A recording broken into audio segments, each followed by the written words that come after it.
Soy el padre Juan Molina. Padre, ¿cómo le va? Héctor Díaz lo saluda. ¿Cómo te va, Héctor? ¿Cómo anda, padre? Muy bien, ¿vos? ¿Tomando unos mates? Aprovechando un poco la mañana, sí, ahora ya acá empieza la actividad, así que Una mañana ya hermosa. arrancamos. Una mañana hermosa, padre, ¿eh? Sí, Usted la verdad que sí, para disfrutar. usted sabe que estábamos hablando aquí con... Recién acabo de hacer una entrevista. Hablé con Arturo Cirilo Larraúre, un hombre que perdió a su padre secuestrado 400 días por los montoneros, ha escrito muchos libros. Y hay un montonero que le pidió perdón, pero no se arrepintió, sí le pidió perdón. Y quería hablar del arrepentimiento con usted, padre. Cuéntenos un poquitito, ¿qué significa? Yo sé, pero le pregunto a usted para que usted se lo cuente qué palabra autorizada tiene usted para hablar de esto, ¿no? ¿Qué significa el arrepentimiento?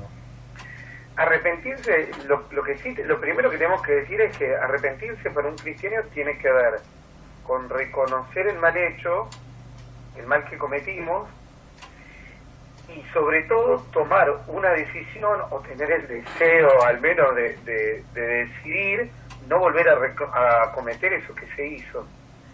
Es decir, para nosotros en cristiano el arrepentimiento no es solo un sentimiento de culpa. Viste que a veces nosotros podemos pensar eso, ¿no? O sea, me dio culpa, hice esto mal. Con eso no alcanza en la comprensión cristiana para arrepentirse. Es necesario que nosotros no queramos volver a cometer ese mal que hicimos. Ahí se expresa mejor nuestro agradecimiento. Por eso nosotros en cada confesión, ¿qué nos comprometemos? Nos comprometemos a no pecar de vuelta, aunque después lo hagamos. Pero el tema es no tener la intención, al momento de confesarnos, es no tener la intención de volver a hacerlo. Mire cómo son las cosas, ¿no? Que quería hablar con usted y no podía comunicarme, y después salgo con Arturo y hablando de este hombre, de Héctor Leis, el montonero que pidió perdón. Pero él dice, escuche bien, no puedo arrepentirme por lo que hice, porque lo hice queriendo. Claro. Entonces, cuanto más, qué importante, él habla de esto faltando por ahí, está muy enfermo, y bueno, ya murió, hace un tiempito que murió, faltando un par de meses para morirse. El hombre pide perdón, pero no se arrepiente. ¿Cuál es la diferencia que hay ahí, padre? No, yo creo que él lo que no pudo entender, sin ánimo de jugar a nadie, digo, aventurando así una respuesta, es que nosotros, el pecado es más pecado, o el pecado en el sentido propiamente dicho, es el mal querido y buscado. Me pasó alguna vez hablando con una persona, ¿no era? Hablando con una persona que decía, dice, no, yo me alejé del Señor y todo, y ¿cómo Dios me va a perdonar si yo lo rechacé? Dice, pero yo lo rechacé voluntariamente, yo quería rechazarlo. Y entonces digo, pero es que justamente eso es el pecado. Porque nosotros a veces pensamos que el pecado es lo que hacemos mal sin querer y nos da una especie de culpa psicológica. ¿Viste? No sé, cuando de chico pateábamos la mesa y se rompía el florero, y eso nos daba más culpa que tirarle de los pelos a nuestros hermanos para sacarle un juguete, cuando eso lo hacíamos con bronca y queriendo. Sí. Es más pecado cuando uno hace el mal sabiendo que está mal y lo quiere en cuanto mal. Ese es más pecado que lo que se hace sin querer. Y justamente Dios perdona más ese pecado que está hecho queriendo, porque es el que más necesitamos, una redención, porque justamente ese pecado, al ser algo malo, querido y buscado, necesita que nuestra voluntad sea rescatada de ese mal. Nosotros hemos querido el mal y lo hemos elegido, y entonces cuando nos arrepentimos, ¿qué se supone que hacemos? Lo que se supone que hacemos es que queremos dejar de hacer ese mal y queremos que Dios nos rescate de ese lugar que nosotros mismos hemos elegido, de mal. A mí, no sé si se entiende o estoy siendo muy trabalento. yo le voy a dar un ejemplo y usted seguramente lo va a pulir un poco mejor. En la película La Pasión, María Magdalena va corriendo y se arrodilla ante nuestro Señor, ¿sí? Nuestro Señor mira a aquellos que vienen a enjuiciarla, y ella como que se arrepiente y pide perdón, y nuestro Señor le dice: ve y no peques más. Este no peques más es la decisión que ella tiene que tomar para que el arrepentimiento sea sincero. Porque si no es solo de palabra, digamos, o es un sentimiento. Y la vida cristiana no se basa en los sentimientos, se basa en las opciones de vida que hacemos. Más allá de que los sentimientos tengan mucho que ver.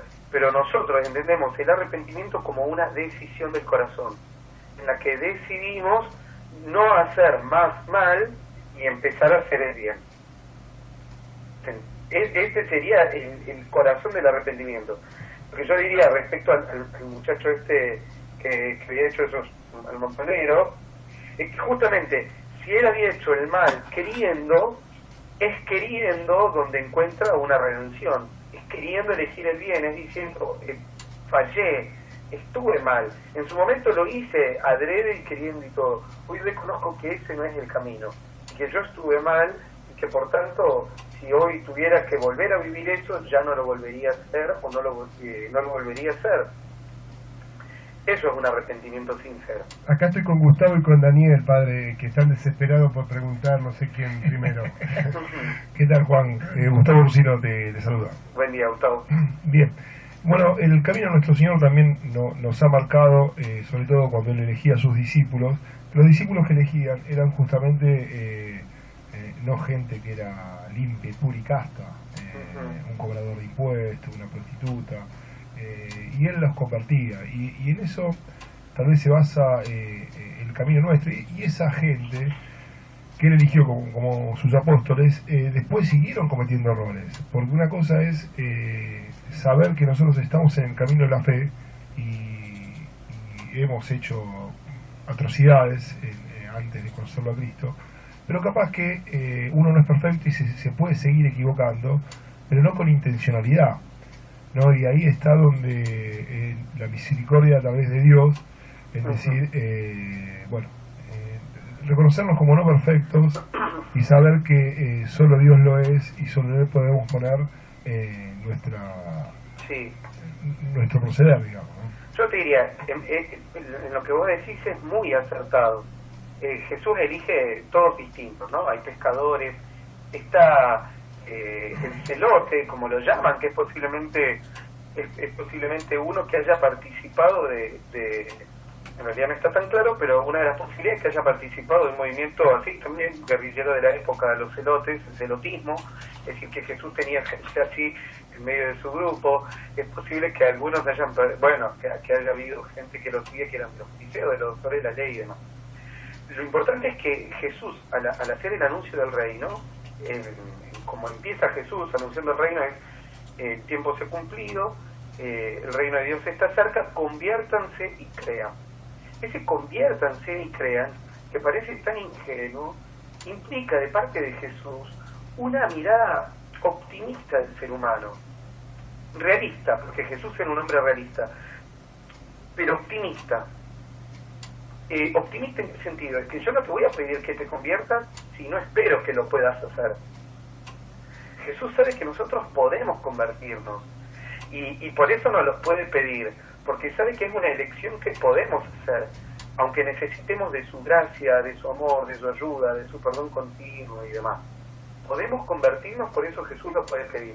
Y esto es una mirada esperanzadora, sobre todo para cuando a veces nos pasa de que la negatividad o el pesimismo nos conquistan y pensamos esto no cambia más, esto ya no tiene vuelta atrás, esto no tiene solución. Tenemos que volver a Jesús, que es capaz de anunciar todo el tiempo: conviértete y cree, conviértete y cree, mirando positivamente al ser humano y dándole la posibilidad de ese cambio. Lo que yo diría es que es verdad, nosotros vamos a seguir pecando, a veces sin querer, y qué pasa si lo hacemos queriendo? Nosotros tenemos en el Antiguo Testamento la historia clarísima del rey David, que se enamora de la mujer de uno de sus soldados, que mientras todos salieron a la batalla, él se queda en el palacio, no sale a la batalla, cosa que ya incumple con sus deberes de rey, él tiene que haber salido a la batalla. Ahí se enamora de la mujer de uno de sus soldados, mantiene relaciones con ella, claramente en contrario con la ley de Dios. La mujer queda embarazada, y para él ocultar ese pecado y ese embarazo, hace volver al soldado de la guerra, trata de que tenga relaciones con la mujer. El soldado, como no podían hacerlo porque él estaba en batalla, el soldado se niega, y al negarse varias veces, el rey David termina por decirle, en un acto de cinismo perverso casi, lo manda de vuelta al campo de batalla y lo manda con una carta para su general. Y el general le escribe, el soldado no lee la carta, Urias no lee la carta, se la entrega en mano al general, y la carta dice al general: poné Urias en primera fila en el lugar más peligroso para que muera. Es un acto de cinismo casi despiadado. Y sin embargo, Dios le da, a través de, una vez que esto se hace, Dios se indigna contra David, y David era el amigo de Dios, esto significa David, amigo. Y entonces el profeta Natán se acerca a David y lo mueve a la conversión, y David se convierte y se arrepiente y hace su penitencia, y Dios lo perdona. Y fue un acto queridísimo por David, si se quiere. No es que fue algo que se mandó una macana sin querer, fue algo que de algún modo buscó. Entonces, aunque nosotros sigamos en el camino y hagamos la atrocidad más grande, Dios nos sigue perdonando si nosotros volvemos a Él de todo corazón y reconocemos que eso que hicimos está mal. No si nos justificamos, como hacemos nosotros, que nos buscamos excusas para decir, bueno, no, pero yo no quería porque... No. Si decimos, Señor, yo he pecado contra ti, pero hoy vengo porque no hay otro lugar para mi vida. No tengo otro lugar donde ir, ni quiero otro lugar. Y sé que estuve mal, pero hoy quiero volver a tu brazo redentor. Acá, Gustavo, hay un video en YouTube, no sé si lo viste, que es cuando habla el niño Jesús a los doctores de la ley. Y habla que la suprema virtud es el valor. Cuando todos los doctores de la ley que decían que la suprema virtud era la prudencia, que no se ponen en YouTube después cuando tenga tiempo, que yo siempre me encanta ese discurso.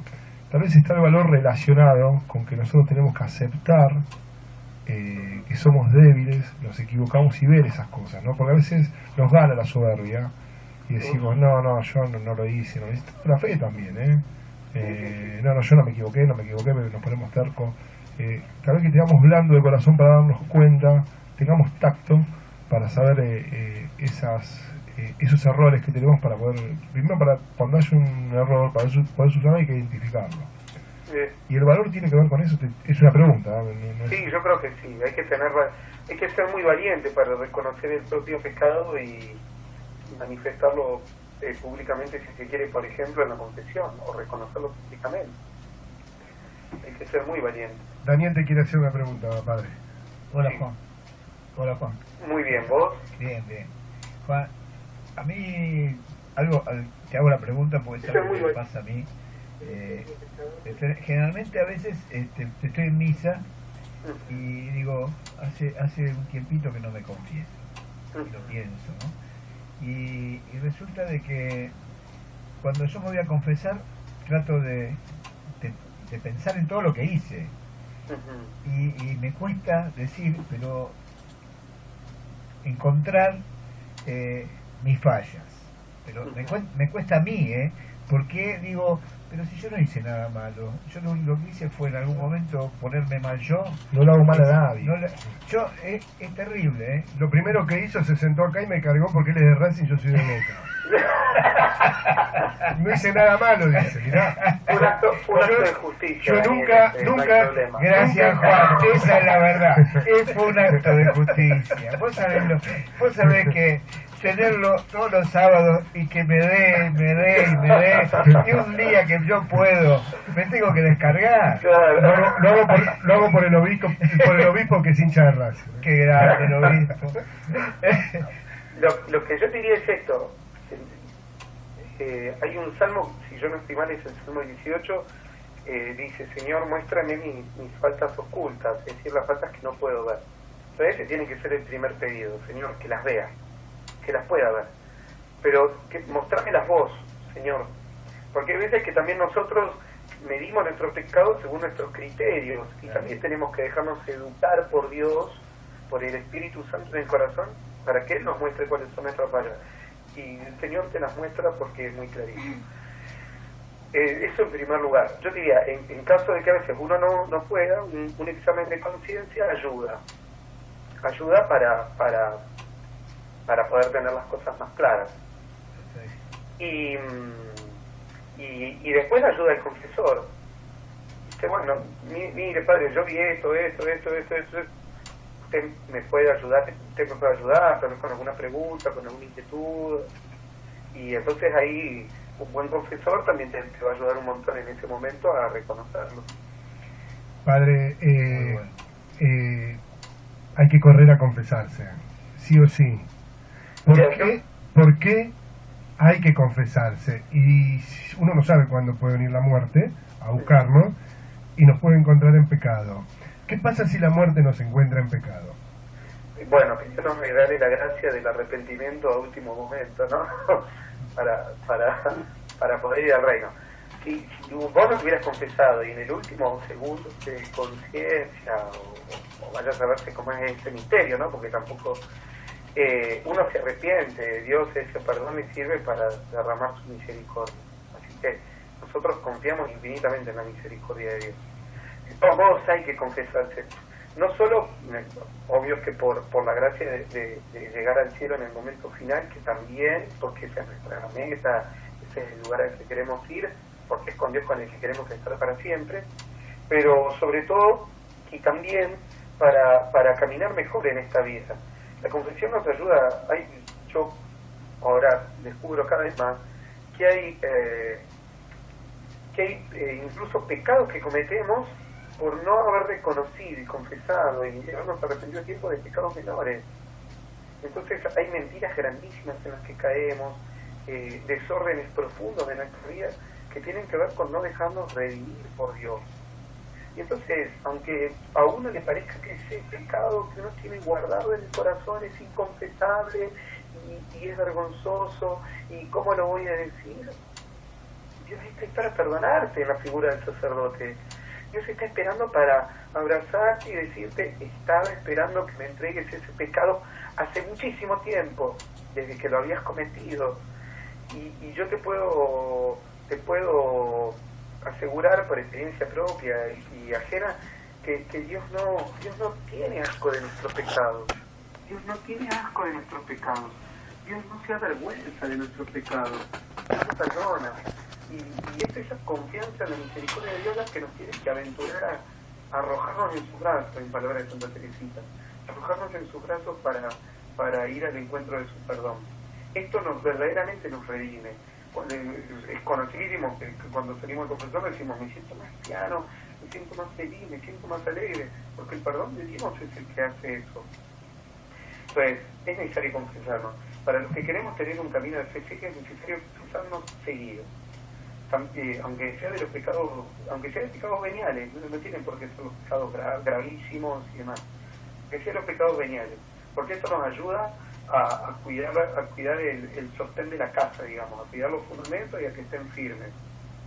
Y para aquellos que cuanta más necesidad de santidad tengamos, recurramos con más frecuencia a la confesión. Muchos dicen: ¿por qué me tengo que confesar ante un sacerdote si yo me confieso ante Dios todos los días? No, primero diría, desde un punto de vista meramente humano, si querés psicológico, no es lo mismo confesarse en una oración personal que ir y hablar delante de una persona. Psicológicamente distinto. No es lo mismo para uno decir: ay, Dios me perdonó en el corazón, que alguien que te diga: yo te perdono de todos tus pecados. No es lo mismo. Uno tiene una confirmación objetiva que a uno le ayuda a estar seguro de ese perdón. Y eso es parte de la dinámica de la encarnación y de los sacramentos.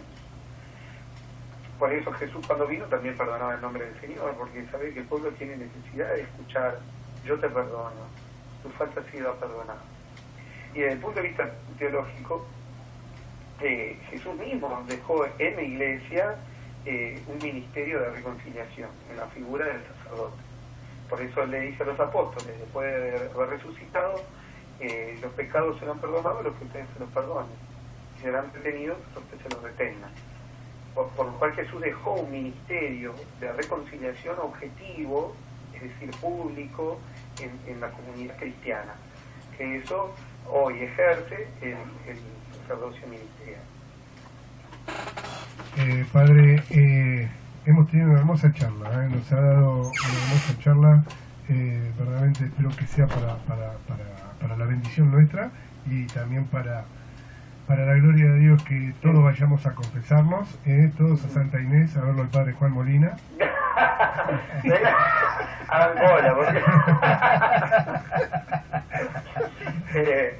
Y lo último, yo estaba preguntando la dirección.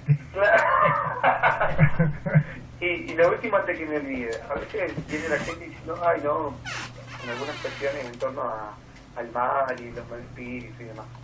No vamos a entrar en eso. Lo único que yo diría es el lugar donde más se vence al enemigo es en la confesión. Porque es donde le decimos a Dios que sí y le decimos al mal que no. Y ese es el herramienta más grande para vencer al mal. Si alguno tiene en la casa alguna cosa rara, o no sabe, o tiene miedo o algo, vaya, confiésese. Cuando uno se confiesa, la sangre de Cristo nos cubre, nos protege, uno acepta al Señor, rechaza el mal, y con eso tiene todas las victorias ganadas. Amén.